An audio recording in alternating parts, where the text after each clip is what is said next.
Hi, this is an explanation for week 7. We are so close to the end. I do want to tell you what a great job you are doing, and I'm going to encourage you to keep going. We're almost at the finish line. So I'm going to explain the activities for week 7. This week, your major assignment of your reader's response blog, all of it is due this week, as well as your library field experience. So please finish up your reader's response blog.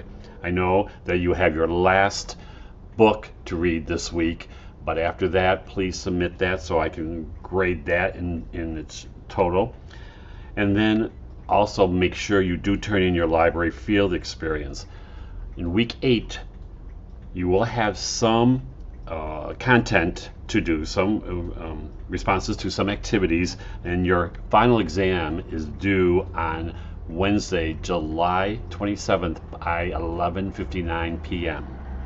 And that's your e-portfolio, which is all of your major activities and some reflections about those major activities, the major assignments, excuse me, as well as some additional information that shows you as a teacher who uses children's literature.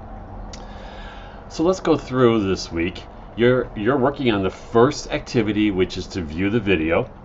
You're going to discuss your informational text, your Common Core book, your nonfiction book. There's a lot of descriptions for that book this week, and you're going to discuss that in your literacy circle, and then finish up your reader's response blog. Now, the topics this week are nonfiction, biographies, and poetry. So an activity for nonfiction would be to select 2 of the articles below, and they're from the Horn Book magazine. I wish we were meeting in class, because I would definitely share with you what the Horn Book magazine looks like. To me, it's my Bible for children's literature. You've noticed that several of the articles I've used has come from that, but that is one of the resources I use for this class, as well as the school library journal is another one. But anyways, you're going to look at 2 of the 3 articles. It's your choice. You could take a look at all 3 if you'd like. And there is an article called the title is What Makes a Good Science Book? What Makes a Good Dinosaur Book? Beyond Barney, and More Than Facts, Reviewing Science Books. So each of the articles brings up interesting points about evaluating nonfiction science books. Reflect on how the points in these articles complement or contrast both each other and the suggestions for evaluating nonfiction in Chapter 5 of your textbook. Put that together in a Word document and post that in your Dropbox this week, for this week's Dropbox. We're going to go into a little bit of poetry, and there are 2 approaches to teaching poetry. And there are at least 2 distinct approaches. One way is to teach the classics during a concentrated unit on poetry, working on discovering the meaning of a poem and the poetic devices that a poet uses to convey that meaning. Another approach is to read poetry aloud regularly, allowing children to respond in a variety of individual ways, providing modern collections of poetry for children to browse through, planning and encouraging experience with choral reading, and teaching how poems work when students demonstrate an interest. So we're going to debate on the differences of those 2 approaches. So some of the questions that I would like you to respond to in another Word document is, what assumptions does each approach hold? So talk a little bit about both that you know and what you see maybe in our book, or what you've heard of along the way, or what you see on the internet. What are the pros and the cons of each approach? How will classroom practice differ? How might children's responses to poetry differ? What assumptions does each of these approaches hold? Does the age of the students make a difference in using each of the approaches? So again, write your responses. You don't need to respond to each of those questions, but pick several of them and respond to that. And then I would like you to post that in this week's Dropbox, and then comment on 2 of your colleagues' postings. Now you're going to create a poem.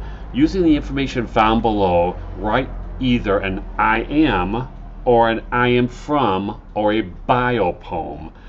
I have written an I am from poem that you can see as the exemplar.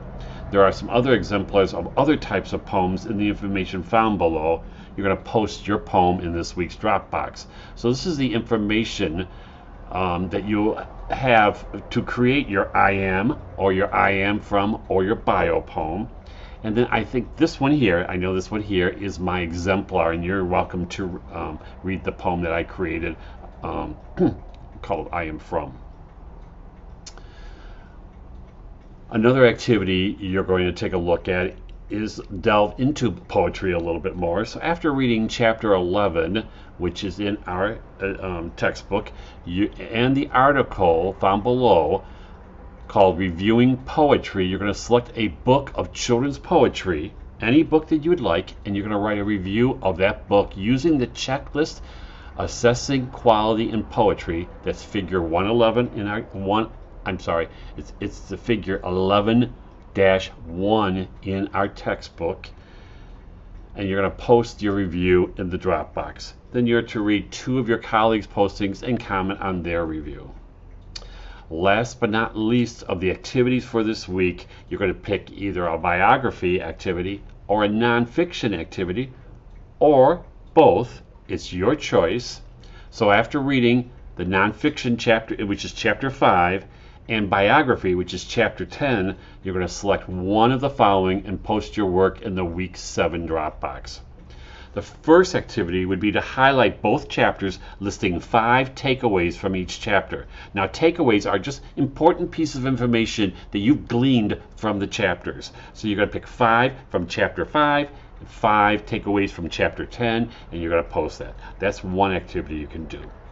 Or, using a biography, you can evaluate the biography using criteria found in the biography chapter and compare the biography to another biography about the same individual. So you would be actually picking 2 different biographies about that individual and comparing that based on the information you've read in the biography chapter this week.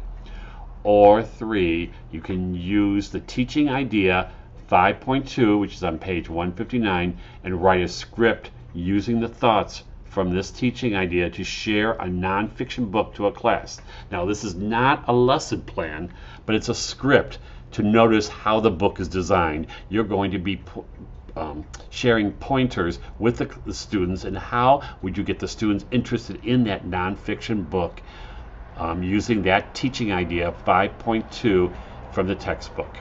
Now, if you decide to complete more than one of the activities on this list, guess what? You're right. You'll receive extra credit. So now here are some reminders.